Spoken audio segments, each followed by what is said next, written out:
Leave them on. They look good. Yeah, I'm going to leave them on until somebody makes fun of them. Okay, hello. It is, what's the name of this particular show?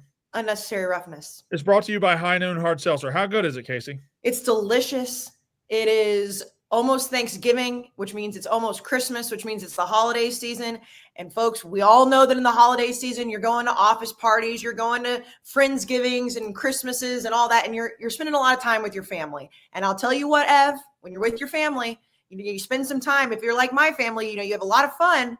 And then sometimes you need some extra high noons. It's bowl season, it's playoff season. We've got great NFL games. When you spend time with your family over Christmas, you think it's much easier, much happier with a high noon in your hand. Well, that's the blessing of high noon, that maybe you have some family you really love. You want to share some good times, talk about some memories. Crack a high noon. Maybe you have some family that absolutely stinks. You want to take the edge off. You want to get away from. Go to the fridge, go to the garage, crack a high noon. That's simple. Get away from. Boom, done. I'm seeing all these really funny memes right now about how, like, obviously the election just ended and how Thanksgiving might be kind of stressful for some families. Grab a high noon, highnoonspirits.com, or it might be celebratory, whatever it may be. Highnoonspirits.com, find a pack near you. The fall pack is almost on its way out, so go get the end zone pack now. Brandon, put your glasses back on. You can't let the people make fun of your glasses.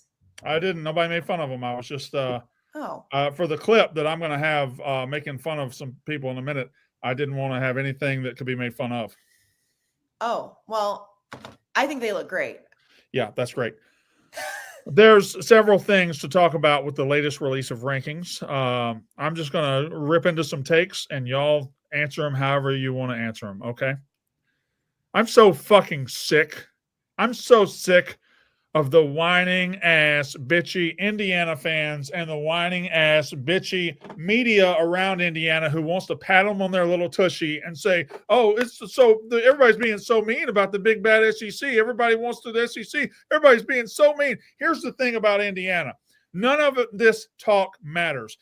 They're 10-0. They're number 5 in the fucking country. This isn't some team that's number 14. They're number 5 in the fucking country of a 12-team playoff. They're taken care of by this committee. They're taken care of, and they have one shot, one opportunity to seize everything they ever wanted. It is right here. They play Ohio State. All they got to do is not get embarrassed, and they're walking into the playoff.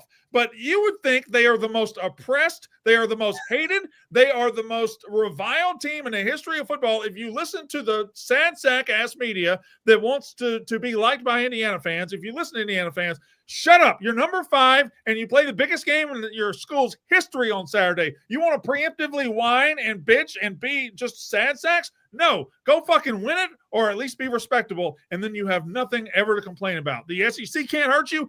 I can't hurt you. Nobody can hurt you. You're fine, you bitches. I completely agree, and I was talking to Ev about this before you guys logged on, because obviously the whole argument right now is like, well, would you leave a one-loss Indiana out for a two-loss SEC team? And the answer is very clear to me. If they lose to Ohio State, who is ranked higher than them, who is a better football team than them, in a respectable fashion, they're going to be fine. The literal only way that happens is if it's like an absolute ass kicking from start to finish, and then the committee steps back and is like, well, Indiana also doesn't have a good win. That can all be solved. You're allowed to lose, Indiana. You can still lose this game. Just don't embarrass yourself. Just don't get your ass kicked. Like, that's. Yeah. I agree with Brad. I really agree with you, Brad. I agree with the Kayce too. I just don't. They're number 5, like you said. Like I feel like they're acting as if they're number 9. And they're like, there's no wiggle room. You are number 5. And really, let's be honest, they probably don't deserve to be number 5, but they're number 5. Like the committee is literally telling us they have wiggle room. They have leeway. And I think this is like, if Ohio State goes and just dominates, I still think they're fine. I think for them to even be in consideration to miss this playoff with just a loss and it being Ohio State, this has to be a, like, not even like a bludgeoning, like a 52-3 type, just like a total – just a total massacre that I really do not think is going to happen, even as an Ohio State fan. I respect Indiana. I think they're much better than that. I don't think this is going to be just like a mutilation. I think if it is, that's the only possible way they miss the playoff. Only way. And I really don't see that happening. Lutman? I mean, I pretty much agree with everything that's being said. Not really much else to add, truthfully, and don't want. I just agree. I want to say something else, because Indiana fans are terrified about if they lose they're going to be left out. There will probably be a discussion with a 2-loss SEC team. I'm not going to be able to deny that. But guess what? You're not alone. If Texas loses again and falls 10-2, their ass is out because guess what? They haven't won anything either. They haven't won anything. So I'm not sitting here and saying Indiana. Texas is in the same exact boat where if they don't take care of their fucking business over the last 2 weeks, their ass is shipped out as far as I'm concerned. If they lose to A&M, they fall right to the bottom of that 2-loss ladder in the SEC. So I'm looking at Texas. Penn State's kind of protected here because they don't really have anything that's going to like hurt them over that, and they're not going to be in the conference championship game. Like they're pretty protected, even though they really haven't achieved anything either. It's only Indiana and Texas who have problems ahead of them. Although I guess maybe Notre Dame with Army, whatever. Anyway, that's just my thought. Everybody, it feels like, and I'll be fair here, it feels like over the weekend, Sankey sent out a memo to the pro SEC media saying, hey, you need to go to bat for us because, Josh Pate was doing it. Pickle was doing it. Ryan Russillo, who's not pro SEC media, but Ryan Russillo was doing it. And that's just what Ryan Russillo saw. But it did seem like Sankey sent a memo out to some of his media friends saying, hey, take care of us here. And a lot of people were saying SEC should get 5, should get 6. So I don't approve of that. I'm saying the same shit I've been saying the whole fucking time. There's some SEC teams in danger because they've lost to some bad teams. And Indiana's also in danger if they don't at least look respectable on Saturday. Well, and there's also part of the resume that, like, I feel like people sometimes forget that, like, a good win should also come into it. It's not just bad losses. It's not just like the loss column. Like, obviously, that's the number one thing you look at because that's what you're going to quantify it at. But if Indiana loses to Ohio State, Texas loses to A&M, Texas is not going to lose to Kentucky, but let's just hypothetically say that. Then you have to look and you have to say, what is Indiana's best win? What is Texas' best win? And if you can't answer that, and if it's not a team that's up close, I mean, what is Texas' best win? Vanderbilt? Like, that's where you have to, like, step back and say, okay, fine, you can look at number of losses, but go find a good win that can go up against what Alabama has done, what Georgia has done, what Ole Miss has done. And that's where you start to have to question yourself of, is it SEC bias or is it just having a brain? Yeah, I want to ask you a question, Big F, and then I'll ask you, Blutman. Good wins, bad losses. How do you weigh each? Because if you look at the SEC ladder right now, Alabama's number 7. Ole Miss is number 9. Georgia's number 10, with Miami in between. By the way, that's a conversation for in a minute. With Miami in between, what makes Alabama 7 and Georgia 10? I have no fucking clue. But when you're going to be arguing these teams in a couple of weeks, and Tennessee's 10-2 and Ole Miss is 10-2, Ole Miss has the recent win over Georgia, which I think has given them a lot of momentum. They also have by far the 2 worst losses of any contender in this country. By far. It's not close. They lost to Kentucky, who's terrible. They lost to LSU, who's slipping. What do you value more, big wins or big losses, Big F? I think, like when I really break it down, I feel like a bad loss should hurt you more because I feel like you have more control over that. Because even if you take out, like, it in terms of like the scheduling, like a team like Indiana, for example, you can say they don't have big wins, but they haven't really had the opportunity to do it. They've had the opportunity to have a ton of bad losses. They don't have any of them. So I think like you have a little more control over that. So I do feel like it, like if you are like, I think there is something to be said about just winning all your games, and especially the way you win them. Like I think to me, it's hard to penalize a team like that for just winning all their games. But if you bad losses to me are something that are like should be penalized significantly tougher because you like it just shouldn't happen. Like that's something that you just let slip through your fingers. That's a bad mistake. I think that should be more of a blemish than a big win. But I do think, I mean, it's tough. Like it's how you juggle it, obviously. But I think the bad loss should probably hurt more. Yeah, just because I think you have a little more control over it. It's a good point. Like they don't control their scheduling. They can only win or lose whatever's put on their schedule. You know, that I hear people say that they can't control their scheduling.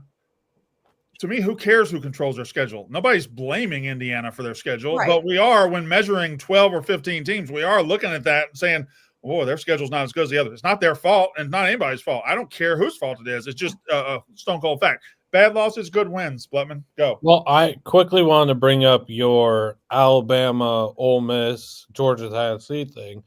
They're ranked that way just strictly off when they lost. They have not gotten rid of the recency bias in wins. Go. Sorry. Correct. That's all it is, and it's crazy. I mean, there's a team with a really bad loss. Ole Miss, the loss to Kentucky at home, I feel like it is not talked about at all. That is a horrendous loss that should be talked about with much greater stature. And when we're talking about one of the teams that should be left out the field, they should be at the top of the list for that loss. And the LSU loss has not aged well at all either. So that's really bad on Ole Miss's behalf.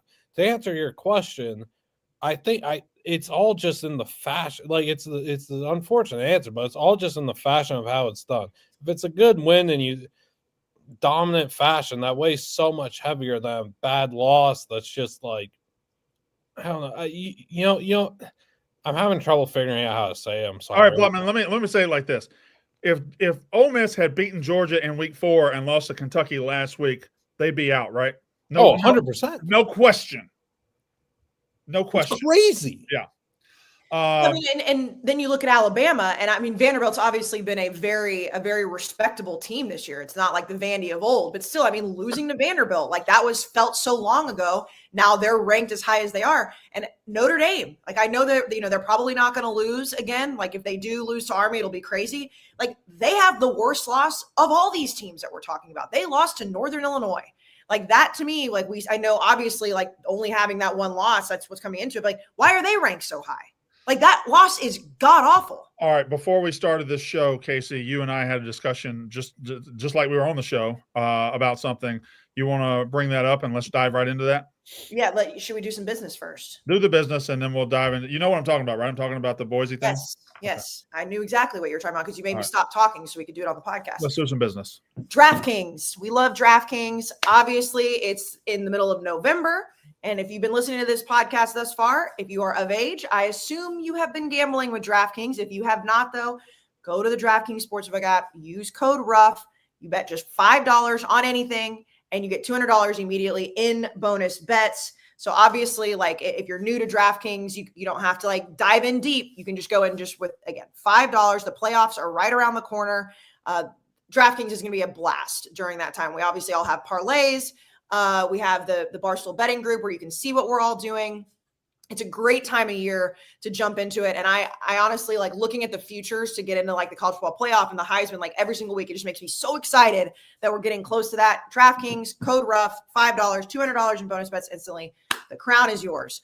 Okay. So what Brandon and I were talking about, as we were watching the bracket be unveiled, was that I said, I think having Boise State with an automatic bye is stupid because they are the 12th ranked team in the country. Now, also on top of that, before you joined, Brandon, Ev and I were talking, I'm okay with them dropping BYU the way that they did. I know it's like probably a lot of BYU fans were super pissed because they dropped like 8 spots, but I don't believe that Boise State should get an automatic bye as a group of 5 team. I just don't like, and I also don't like the automatic buys for conference champions. And I've said that. I understand like winning your conference should have some merit. Yeah. But the fact that that's an automatic buy for a Power 4 conference champion, like I'm sorry, Boise State shouldn't get that.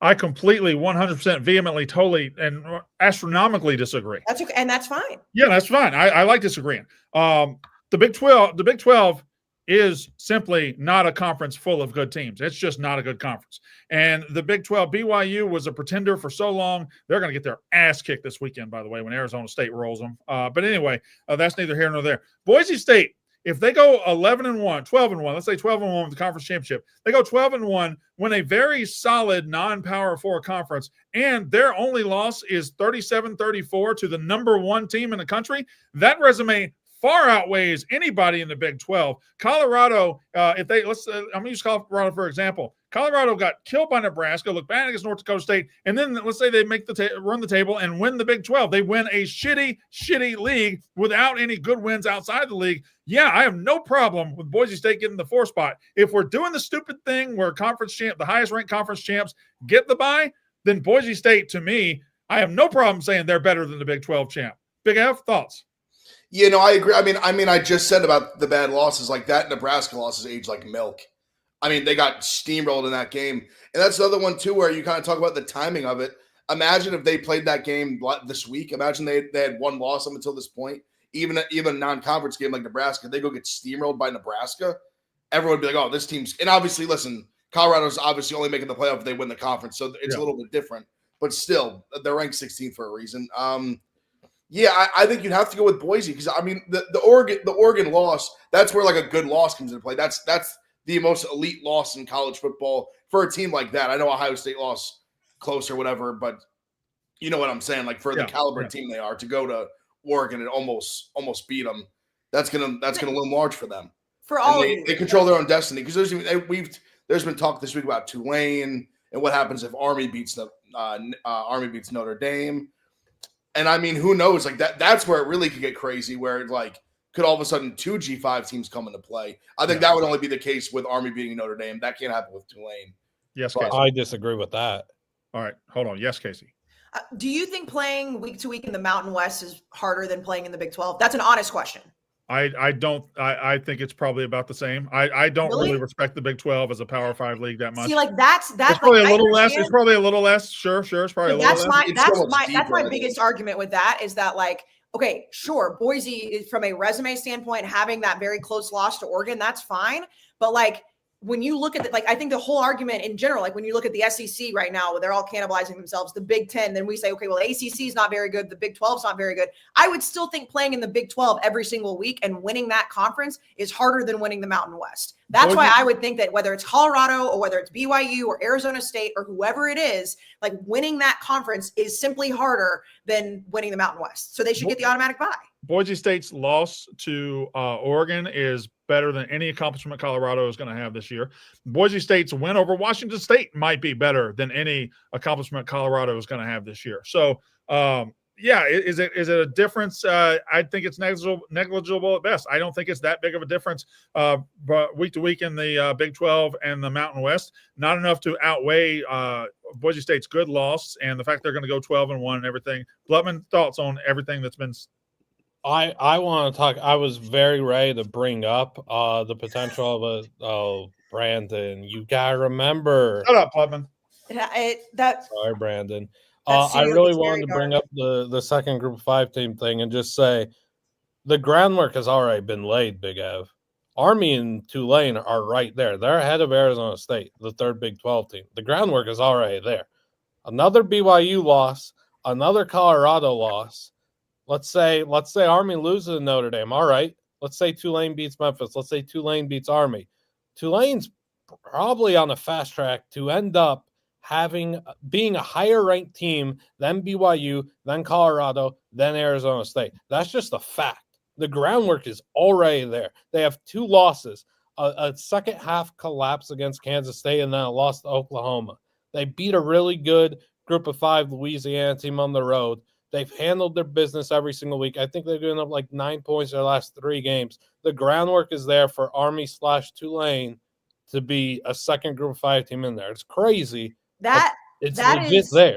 But even their loss to Oklahoma, like these SEC teams that we're talking about, all beat the fuck out of Oklahoma if they played them. So like that's my problem. It's like why would Tulane be able to get in if one of their losses is to Oklahoma? But I understand. But that's just how they've set it up. That it's the highest rated conference champs. If the Big 12 falls out of line like that, and it goes to show what people think about the Big 12, whether it's you guys, whether it's rankers, etc., is what it is. But are you saying? Wait, hold on. But just to clarify, so you're saying if Tulane say even Army wins and Tulane wins out, they're higher. You're saying that they can actually boot the Big 12 from the playoff. Yeah. BYU loses this week to Arizona State. BYU's completely done. Colorado loses this week to Kansas. Colorado's theoretically done. Now you're all in. All your chips are in Arizona State. If Arizona State loses a game, it's gone. It's sealed. Can you imagine a 12-team playoff and a Power 4 conference just doesn't have a team? I hadn't considered that angle. That was I hadn't broken down that. I didn't realize that the Big 12, in theory, doesn't have like a auto bid. Yeah, the buys go to the 4 highest ranked conference champs, not the 4. I knew that, but I thought there was just the 1 G5 allotted. I didn't realize that they could like double jump them. Yeah. Like I knew that if Boise was like ranked higher, like if Boise went out and they were ranked higher than say Colorado won out and they were ranked higher than Colorado, that they would be like the 4 and that Colorado could be like the 12. I didn't realize, or like whatever it was, I didn't realize that they could double jump them in theory and just boot their conference from the playoff entirely. All right. Do some business and then I'll figure out something else to talk about. Well, Brandon, I was noticing that your hair looks lovely. Your hair just looks so nice. You know, you've been running your fingers through it. That's always great. And I know that when my hair is, it's dirty, it's up in a ponytail, but it's thick and it's luscious. And it's because we love Nutrafol. We love Nutrafol so much. It's great for all over body health, which is a huge thing when you talk about like hair supplements. Like it's not just for your hair, it's for your whole body, but it's the number one recommended hair growth supplement brand. It's trusted by over 1 million people. You see thicker, stronger, faster growing hair with less shedding in just 3 to 6 months for Nutrafol. And it's not just like a one size fits all. They've got men's, they've got women, they've got postpartum, which is what I took after my son was born. And I love it. And they're great, Brandon, because it's a natural way to get that luscious hair. So take the first step towards achieving your hair growth goals. For a limited time, Nutrafol is offering our listeners $10 off with your first month subscription and free shipping when you go to Nutrafol.com/men and enter the promo code UR. And side note, I sent this to one of my girlfriends the other day. It's just sending you to /men. The promo is for all over the website, not just the men's catalog on Nutrafol. So find out why over 4,500 healthcare professionals and stylists recommend Nutrafol for healthier hair. That's Nutrafol.com/men. It's spelled Nutrafol.com/men, promo code UR. That's Nutrafol.com, promo code UR. Hair growth routine is simple, boys. Go get it. IT Mac Pro says this fucking shit was much simpler when it was just 4 teams. If you think this year would have been simpler with 4 teams, you're just not paying attention. Can you imagine? You think the SEC is bitching now. Can you imagine the SEC if right now their second highest ranked team was 7th, and they were behind a Notre Dame that has a loss to Northern Illinois. They're behind Indiana, who's beaten nobody, and their only team in the top 4 is Texas, who's beaten nobody. Georgia, Ole Miss, Alabama. Oh my God, it would be a meltdown if there were only 4 spots right now. People would be freaking the fuck out. Thank God we have 12 teams. Well, and and I know obviously Ohio State and Indiana play each other, but I said this to Ev when we were watching them on, like the fact that there's 5 or 4 Big Ten teams in the top 5. Like if we only had 4 spots right now, like they would basically be saying like it's just going to be a Big Ten playoff. I had this conversation with one of my guy friends today, and I'm curious of he was like, I don't think that a 2-loss team in any of the Power 4 conferences should be in the playoff over a 1-loss. And I was like, it depends on what conference it is. Because if you tell me right now that playing in the SEC is the hardest conference to play in 2024 across the board, I'm probably going to agree with you because of how they're all cannibalizing each other. And if Georgia goes and they get in and they have those 2 losses and they win the national title, that's the whole point of the playoff. The whole point of the playoff is to actually go out and see which conference is the better teams. And if you had 4 spots, you didn't have that. But it matters in what conference you play in. That's just a fact. I don't know who your guy friend was, but can you just tell him from the bottom of my heart, that's the dumbest fucking thing I've ever heard. Listen, I'll just use BYU, for example. We have watched BYU try to lose every single week. They finally figured it out last week. If they go 11-1 in the Big 12 versus Georgia, who's played 5 top 10, who will have played 5 top 10 teams by the end of the season, 3 on the road. Yeah, I have no problem saying Georgia would be above them. If Ohio State were to lose, I think to Indiana, I still with their win over Penn State, close loss to Oregon. To me, schedules matter now more than ever, and you have to take a good hard look. And it's not saying, oh, well, what was Indiana supposed to do? What's BYU supposed to do? I don't know. But what's Georgia supposed to do when their SEC schedule hands them 5 top 10 teams? You have to consider all these things. And it's no longer – there was a time when we had low information college football voters determining the national champ. There was a time where if you went 11-0, it didn't matter who you beat. You were 11-0, you're going to be national champs. Some magazine's going to call you national champs. We don't live in that time anymore. You got to earn it on the field with a playoff. Shit. Fuck. Agreed. Piss. Go off, King. Yes. What? We have one thing to discuss that Joey Galloway said tonight. We have one more thing to discuss before we get to Joey Galloway. Okay. Yeah. As we're in the rankings, I wanted to do one more thing about the top 12 and then move on to Galloway because I don't even know what Galloway said. All right. Yeah. But Alabama's 7.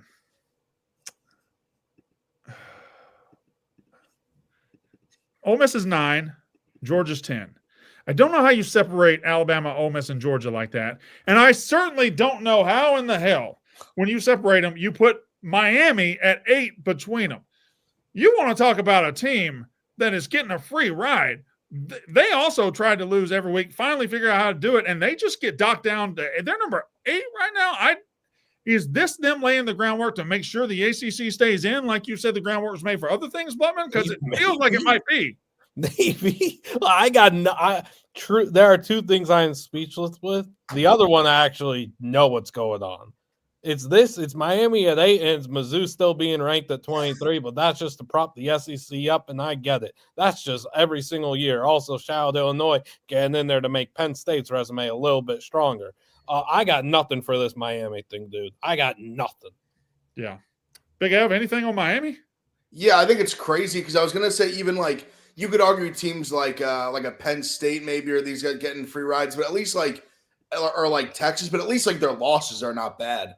Like I lost to Ohio State, I lost to Georgia. Yeah. Like they lost to Georgia Tech. Like that's a really, really bad loss. They have no business being up there. That's why even Notre Dame being 6 to me is crazy. That is at least they beat A&M. At least they beat A&M. At least they have something that they can hang their hat on. But like obviously NIU is just atrocious. I don't know. It's super weird the way they've done this. Maybe they are laying the kind of groundwork because they can't boot Big 12 and ACC out. Imagine 3 group of 5 teams sneak in there. Oh, see, here's also shit. The Big 12 team too. I don't know if they laid quite because they also put Arizona State, who obviously has the path we talked about, and Iowa State, who could very well be back all of a sudden, was alive, dead, could just be alive again with a couple losses this weekend. And they're like 22 and like 23. I think they would find a way somehow to just like flip them back up if things They're not leaving the Big 12 out the right way. Yeah, they're not. I don't think that groundwork was made quite as smooth. The scenario Butman said is not crazy. If they all lose, yes. No, it's not crazy. Yeah, which isn't. No, it's not crazy. Not out of the realm of possibility. It's like, basically, if Arizona State doesn't do it, or basically if Colorado loses and Arizona State doesn't like carry the load, like the Big 12's fucked. I don't think that's the case. Colorado's at Kansas this week, guys. No. I think I'm going to be betting Kansas. If cards are flipped over, I'll be betting Kansas this week. Just saying. That was the other thing too. Is you guys brought up Mountain West and Big 12 earlier. This is kind of flawed, but I did go back and tally it up. Mountain West was 2-6 against the Big 12 this year, which unfortunately is flawed because it is bottom feeders like Wyoming going out there and getting beat up, and Utah State getting beat up. The 2 wins are UNLV against Houston and Kansas. Groundwork. What was I? Oh, Kayce. But you're right. I got something to say, Kayce. What do you have to say? This weekend is fraught with peril for some teams that are trying to get into the playoff. It is fraught with peril, and there's nobody on earth that has a more trappy trap than you guys going to Auburn. When your own coach today, they're like, Coach, man, you got Auburn this week and then Texas. How do you get ready for Texas after Auburn? He said, let me tell you something right now. We are 100% focused on Texas. I mean, hold on, Auburn. That's what I mean. Can't a man misspeak in peace? Can't a man just simply misspeak? Who among us have not misspoke? I said this. I don't know if it was. I guess it was probably in the group text with me, Ev, and Blutman, because I didn't know if you were going to be here tonight. And that's a whole different thing. I said I am horrified, and maybe this is again. I know people hate when I use this phrase, but I'm going to throw it in your fucking faces right now. The battered Aggie syndrome. A 2.5 point line at night at Jordan Hare, however the Auburn people want me to say it. They've got nothing to lose, and we have everything to lose because right now, all in College Station right now, they're doing the ticket pull because of Thanksgiving week. So they're doing the student ticket pull. It looks like just thousands of kids pulling these tickets. They're talking about game day being there. I got a DM from somebody that was like, you guys are gigantic pussies if Barstool doesn't come for the Texas A&M game because game day is going to be there and SEC Nation is going to be there. And I'm like, guys, we have to go to Auburn first and win. And this is just not something that we're used to doing, is having a game against Texas with playoffs on the line. I'm terrified. I mean, the most A&M thing ever would be lose to Auburn and beat Texas. Yeah. Oh, I'm aware. And that's why it scares me even more because it would be the most us thing ever to do something like that. I mean, there's a lot of teams looking forward. We'll talk about the games next time we talk. But like Notre Dame Army, Ole Miss Florida, the road is fraught with peril. Fraught with peril. What I is can't this? handle it. I can't Is handle it. that like something TJ told you to say? No, that's just words I'm using. Is That's- this the You fraught said with- that the first time I texted TJ. Why didn't I get a word? Fraught with peril is not even that big of a word or combination of words. Poetic. Thank This you. is incredible. Allow me to wax poetic every now and then. All right, play it. Is Also, it the week? Is it the also week just- of fraught just with the- peril? just the saying the Texas thing, Kayce. I think it's you can slip up. It's bad omen. It's bad vibes. It's bad. Him saying Texas, that's bad. Well, I saw that. And I said, gulp.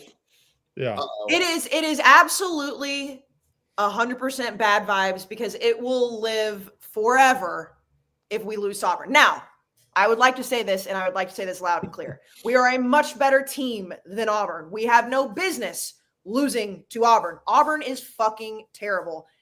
And you just can't have that slip up. I'm going to ride for my guy. I love Mike Elko. I think he's fantastic. And man can misspeak every once in a while. That's the one thing that you can't say. You cannot say we're totally focused on Texas when you got to play an SEC game on the road at night before you play Texas. There's some more business. Also, can I just say, like, No. I don't think that he meant they're focused on Texas. I truly do think Doesn't matter what he meant. I He know, said- but I just I'm telling myself, like, he didn't mean to say it. Like, he doesn't mean that in the locker room, in the meetings, in the football office, they're focused on Texas. It just came out that way. That's a subconscious.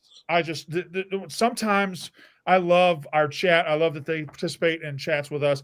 Sometimes we have the biggest fucking bitches show up. Eric Grayheck, I'm out. Too much A&M talk. I'm sorry. It was the 37 seconds of a perilous game this week that could rock the college football playoff if they didn't beat Texas. Is that really too much to ask? We've talked about every conference. I'm sorry. We talked about Texas A&M for 37 fucking seconds because they have a very relevant night game this week. If you don't like talking college football, get the fuck out, you whiny ass bitch baby. We're not the show for you. I love Go suck you. Josh Pate's dick. He'll allow it. Fucking I idiot. love- 25 Cal. God damn. I love you. Also, this. I mean, we all know this script. It's Yeah. A&M loses to Auburn. They beat Texas. That's the script. Can we not see this coming? Like, this is a That's big the deal. script. That's the script. They're Fucking gonna lose idiot. to But, Auburn. but here's the thing, and I love you for that, Brandon, because like we talk about Ohio State every single week, and no one gives Ev shit for talking about Ohio State. No. Like, it's because it's me, and I'm fully aware of that. Like, and by the way, hello everyone, A&M is in the playoff race. A&M only has one SEC loss. Fucking No. get over it. And hello, she didn't bring him up. I did. So shut the fuck up. It's a me thing. But fuck Yeah, you guys. Whatever. No, Listen. listen, I agree. Casey's terrible. I got it. Big Ev, terrible. The only star here is me. I got that. We talked about it for 37 seconds. If you're not emotionally strong enough to get through that, then shut the fuck up. All right. Business. I love you. I love you so much. You might not love me, but I love you, and I know you'll never say Shut that. up into the business. Okay, so Harry's. Listen, Harry's, when you got to shave, whether it's your face, your legs, whatever you're shaving, Harry's is what you need to get. Because listen, as a female that shaves my legs, there's nothing worse than cheap razors that are going to nick up your legs. And then there's nothing worse than really expensive razors that you're like, why am I paying this much? And I'm assuming it's the same way for your face. I'm very glad I don't have to do that. But cheap razors on your face does not sound like a good time. And that's why you need to get Harry's, because they have all the high quality products, but for a very, very reasonable price. It's known for what's the word I'm looking for? It's like a gift that keeps on giving, but you don't have to keep paying for it type of thing. I don't know. That didn't make any sense, but you know what I'm trying to say, Brandon, you know. And in the industry of overpriced and underperforming products, Harry's is your everyday MVP. It's German engineered blades that are made in their own factory, and they stay sharp much longer. They don't get dull near as fast, and you can customize delivery options for scheduled refill. So that's the huge thing too. You don't have to wait until your razor's so dull that it's cutting you up. They will send you a new one for just as low as $2, which is half of what you pay for the big brands. So they just send them to your door so you can get the edge on your shave with Harry's. Get started with a $13 trial set for just $3. $3 at harrys.com/rough. That's harrys.com/rough for a $3 trial set. Again, they will send you the refills. They're very high quality, very reasonably priced. Whatever you're shaving, shave with Harry's. Son of a bitch. Okay. Whatever you're shaving. Blutman, what did Joey Galloway say tonight? So credit to Joey Galloway. He tried talking football. He really tried. He tried his hardest. So patronizing.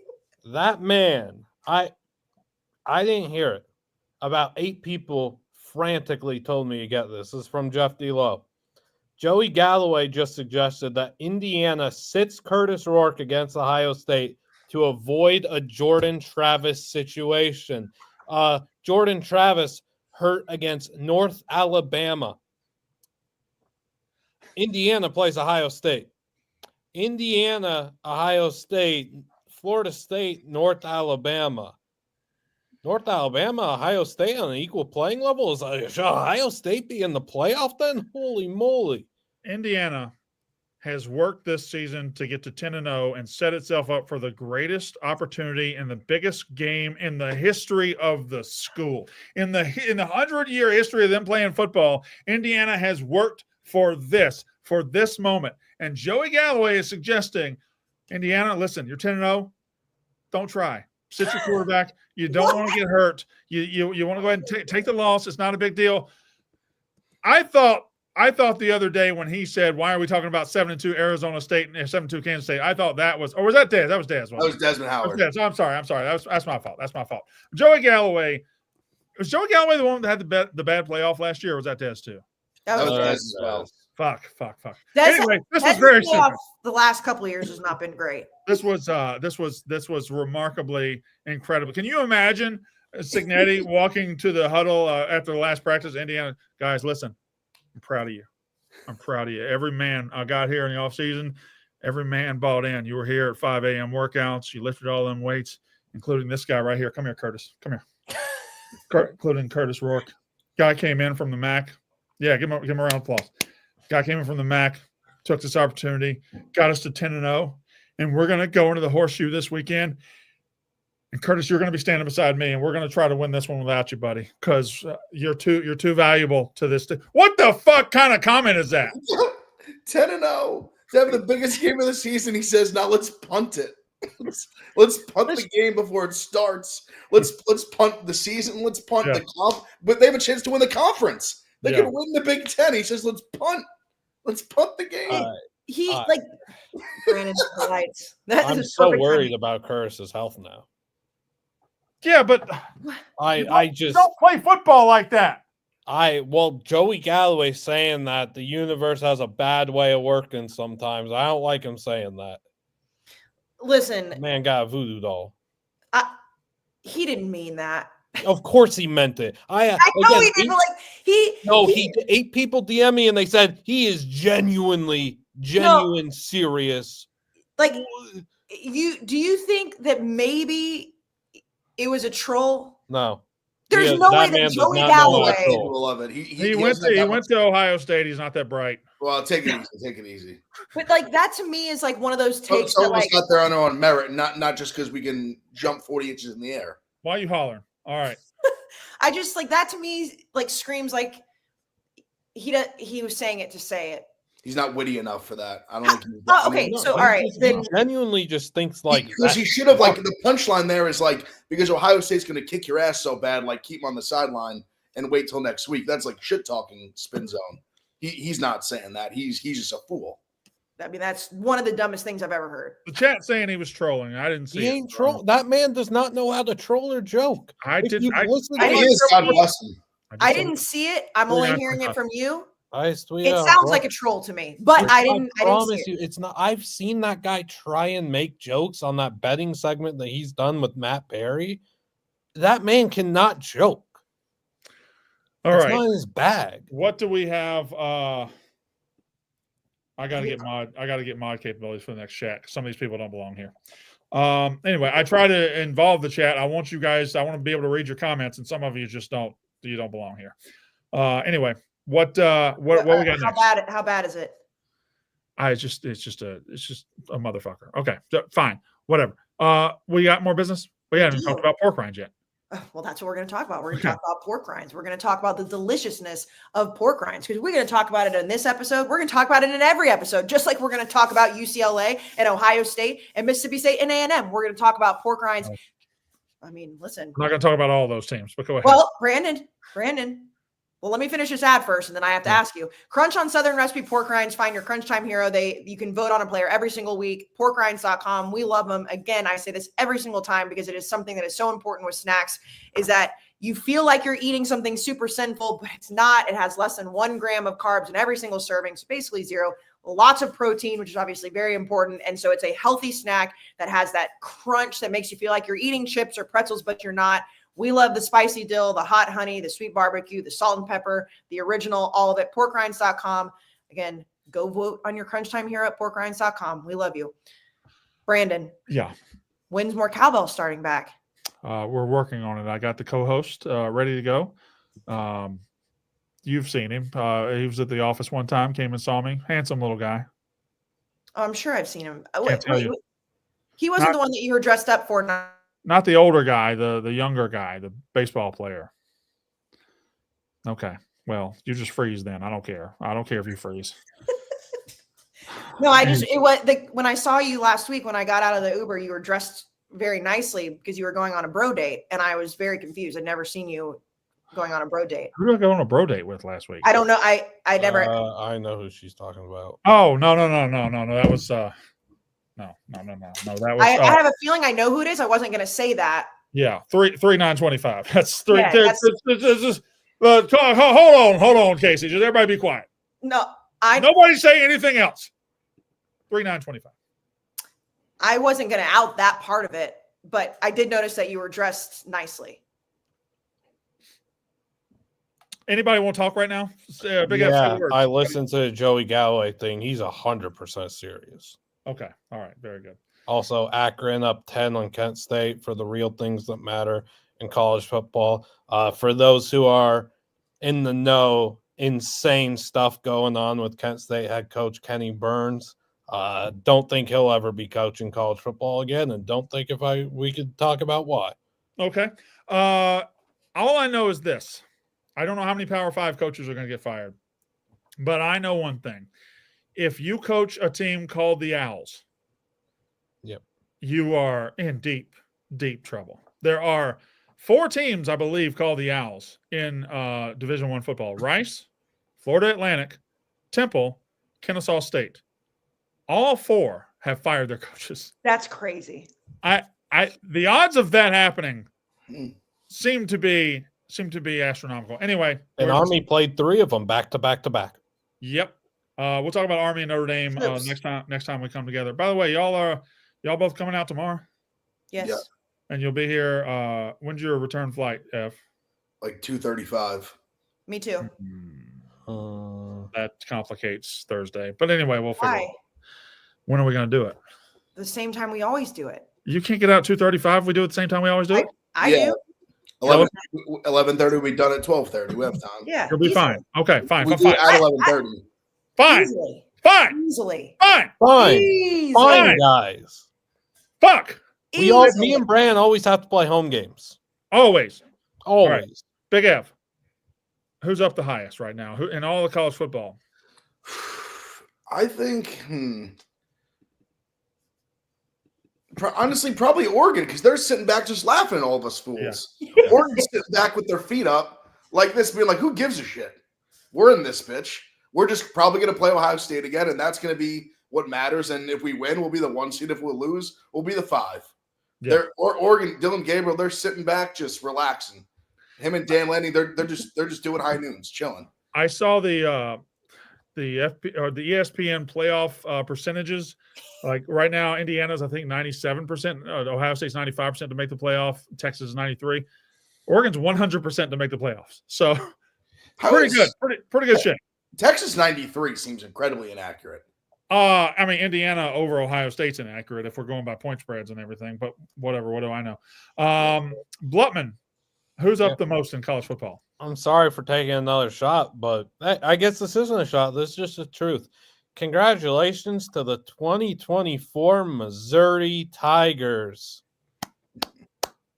The only team in college football history where truly no game matters. No loss matters. Just straight up have a ranking, have a number next to your name, no matter what happens. Lose to Mississippi State this week, who cares? You'll still be number 24. all good in the hood. Mizzou, nothing matters. And if you're a Mizzou fan, that should stink because Kirby Moore ain't doing his part. This team honestly failed your fans. You guys should expect a little bit more. Congrats, though. Always got a number. That's cool. Kayce, who's up the highest? Oh, I was going to say Oregon because like even just like on the bottom line right now, it's like Oregon has the bid to the Big Ten championship, and Indiana, Penn State, and Ohio State are still waiting. And it's like Ev's 100% right. They're sitting back so nice and pretty right now.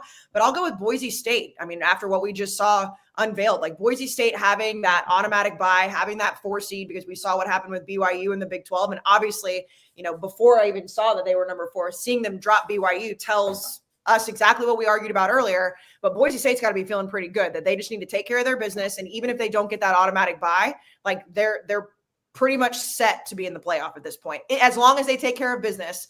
And that, to me, you got to feel pretty good if you're Boise State. Brandon, who's up the highest?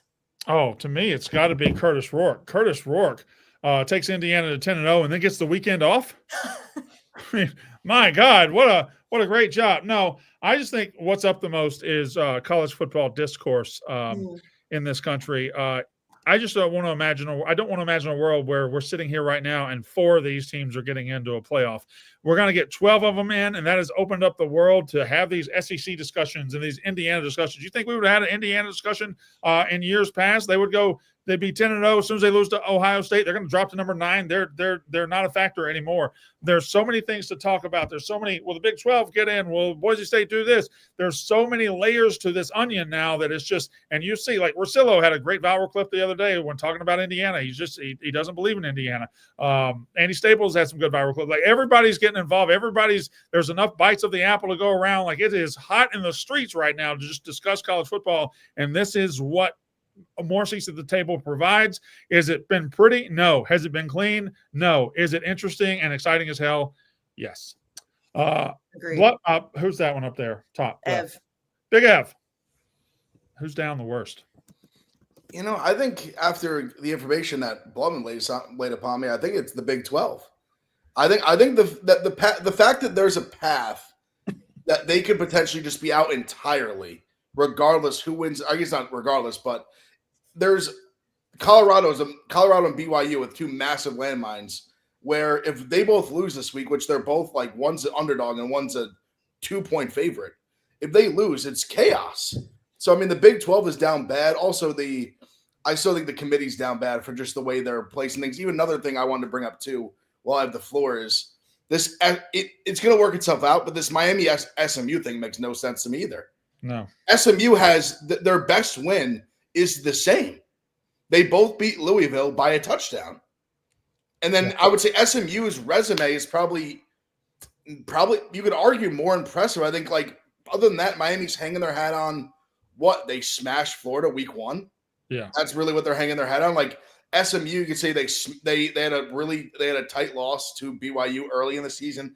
Another thing we're talking about, why does them losing early, like why does that not matter? But everyone else losing early, it helps them. SMU for some reason doesn't help them. So that to me just makes 0 sense. SMU should probably be ranked at the same as Miami or even ahead of them. Blutman, who's down the lowest? Me. Oh, the BYU special magic ran out, and as a fan of BYU, that made me a sad guy. Also, a look ahead spot to Saturday night. We're just talking ball on the podcast like we do, chilling, you know. Meanwhile, what am I doing? I have to watch UCLA SC at 9:30 on the mundane NBC broadcast. I got war ahead of me on Saturday. I got to talk ball. I got to focus on the biggest game of my season. I'm going to be in the torture chamber. Y'all got to help me out on Saturday night. That's going to be tough. Yeah. Kayce, who's I'm just going to go ahead and tell you I don't give a fuck about you or USC and UCLA. Really, buddy? I don't care about Mizzou, Mississippi State then, Mr. What? Oh, really, buddy? Really, buddy? Because you brought him up earlier. I didn't bring him up. Good luck, bud. More cowbell? Where's my cowbell? I don't have one for good reason. Do you want a cowbell? I'll give you a cowbell. Not anymore. Yeah, you do. Yeah. Sorry. It could be an astronomical. I mean, just thinking about what Saturday night could look. I mean, listen, I think Ohio State's going to beat Indiana. But we have this could be a very down bad podcast come Saturday night. I'm just saying. Correct. I'm And just it's happened to me in real time. Like, And you guys are Kayce. going to be ahead of me. And Kayce, who's down the worst? I mean, Blutman mentioned it, but it's BYU fans because obviously we did our reaction podcast and like as I think we were like wrapping up like as the fourth quarter was starting maybe, and we were saying, well, it's we're gonna figure it out. Like BYU is gonna find a way to win, and on Tuesday we're gonna talk about how they shouldn't be a top 10 team. Obviously that didn't happen, and I know Brandon, you and I had been like everybody had been talking about it except for Blutman. I say pretending they were a top 10 team, and boy, do BYU fans not want to hear that. Then they get dropped as many spots as they did today. And the committee said basically what we've all been saying is like, yes, you win what's on your schedule, and the Big 12 is down right now. BYU had no business being there. And the fact that like I woke up and saw BYU fans losing it on Twitter, I'm like, we've all been trying to tell you this was going to happen. I can only imagine what BYU Twitter looks like right now after they got dropped 8 spots. Was it 8? Yeah. I don't know. Who cares? BYU down bad. Brandon, who's down the worst? To me, it's fans of the University of Tennessee. They spent the entire night, Saturday night and Sunday, throwing screenshots up of referees' calls, of holdings, of face masks, of all these things to try to say that the refs screwed them out of a 14-point loss, or they didn't even score in the second half, or they got their asses kicked. And not only that, they now find themselves at the back of the line in the SEC. I'm not saying it's right or it's fair because I think Ole Miss with the 2 worst losses probably should be at the back of the line, but frankly, Ole Miss beat Georgia last week, and that's helping them tremendously. Tennessee beat Alabama. They lost to Arkansas, but they still are on the outside looking in this SEC race. If it comes down, if 4 SEC teams get in and the 5th one's out, Tennessee's probably out. And Tennessee fans are fighting against windmills right now. They're trying to tell you about Ole Miss. They're trying to tell you about Georgia. They're trying to tell you about Alabama. They're doing whatever. But right now, it looks like if it gets down to a cut line, Tennessee's on the wrong side of it, and they're not handling it very well. Now, that's with 2 games to go, and things can happen. But right now, if I had to guess, Tennessee would be out, and Ole Miss would be in. I mean, yeah, the committee's basically saying that too. Not basically, they are saying that. Yeah, it will be interesting if the committee adjusts at any point, if they look at bad losses any differently than they are right now. If the high of the Georgia win fades a little bit, I don't know if it will because it was the last thing the committee really saw from Ole Miss. If they go down to Gainesville and Ole Miss could lose in Gainesville this week. I don't think they will, but if they did, that the conversation changes and it changes completely. So who knows? Anyway. What did you think about Lane Kiffin saying that going to the SEC championship is actually a bad thing because you might lose?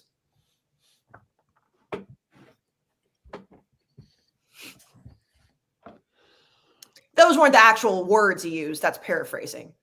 Number one, I don't think a college football world governed by Greg Sankey would allow that to happen. If you have 4 or 5 2-loss teams in the SEC, and one of them has to lose in the conference championship game, I just refuse to believe they'd get punished for it. I really do, as long as they don't get beat by 90. I'll say another thing. Lane Kiffin has done a phenomenal job at Ole Miss. I'm jealous of the success they are having. I'm jealous of everything that's going on up there. They've got it going the right way. One more thing. He has to shut his whiny ass up. He just whines and bitches and moans the whole season. He's talking about this. Well, guess what, Lane? You really don't even have a path to the SEC championship game, so why do we care what you think about that? And a couple of weeks ago, as they're getting their biggest win in school history, he's whining, well, the SEC hadn't given us any night games. Who the fuck cares if you haven't had any night games? You're on the precipice of a playoff. You are a great team. This is one of the greatest seasons in school history. You have spent the entire season whining and bitching and complaining. You've done the whole thing. You had the thing with the fake injuries. Lane Kiffin, you are a great coach. This is a good program right now, and with great success in the prime of Ole Miss foot fans' lives, and you're just whining and bitching the whole time? Get over yourself and go win a fucking national championship if you can, and a real one, not one given to you by the Kosciuszko FCA. Actually, go get one because you don't have any real ones in your history, you fucking idiots. Fuck! I knew you would love it. I mean, to be fair, though, he didn't say he's right. Also, he's 100% right, and he did say that it was other coaches that said it, not him. Oh yeah, that's typical him. You know what? Other coaches are telling me, shut up and say it with your chest, man. Say it with your chest. He said other coaches are saying, people are saying. There is Asking Kirby for my Smart's friend. texting Lane saying, Lane, man, I just don't want to play in this conference championship game. Could you please say something for me? Shut the fuck up. There is 0% chance Greg Sankey allows SEC loser to be penalized. No Even chance. if they get there, I mean, I He'll know protect the shield. He'll absolutely protect the shield. It would have to be egregious. Like you said, it'd have to be 50. It'd have to be 50-0. It would have to be an egregious loss to even be considered a penalty. And I know, Ev, you texted this. As everything stands right now, the SEC championship looks like it's Alabama versus the winner of A&M Texas, correct? If everything goes the way it's supposed to in terms of like odds and favorites, yes, that would be the case. Alabama losing to Vanderbilt and still being in the SEC championship is a wild world to live in. How cool would it be if we had a Group of 5 playoff? It would be so cool. You should. It's so much We better than absolutely what we got should. now. I'm just saying, 8 would be cool. Comes down to Boise and Tulane, and you got Army in there. Yeah, it'd be awesome. It'd be awesome. It would be so cool, yeah. I want that to happen one year, but Yeah. If Army, hypothetically, Army beats Notre Dame, how many spots do they move up? the gotta be a problem lot. is Got to be a lot. A bunch, yeah. that Like- game doesn't even count. It's at a What? baseball stadium. Okay, No. Butman. Not. Come on. Come on. It's the truth. It doesn't count. So Ohio State Northwestern didn't count? No, sorry. Your biggest win of the year just irrelevant. That was definitely Ohio State's biggest win of the year. For sure. No doubt. Sure. I mean, Army would jump into the top 10 without question. Top 10? Yes. I think They they would move them up significantly, and Notre Dame would move down to about 16, I think. Oh, yeah, no, Notre Notre Dame Dame would would- obviously be done, but you think Army would jump all the way from what are they? I think that they would over exaggerate it completely, yes. Yeah, they would. They would basically say we do not care about the strength of schedule this year or anything. Brandon Zancy, I'm sorry. We don't care about the strength of schedule or anything. Just Army played one team. They beat them handily all the way up. That's it. Brandon, time to go home. You don't call this show being over. I'm helping you out. It's time to go home. I'm Brandon Walker, Kayce Smith, Big F, Blutman.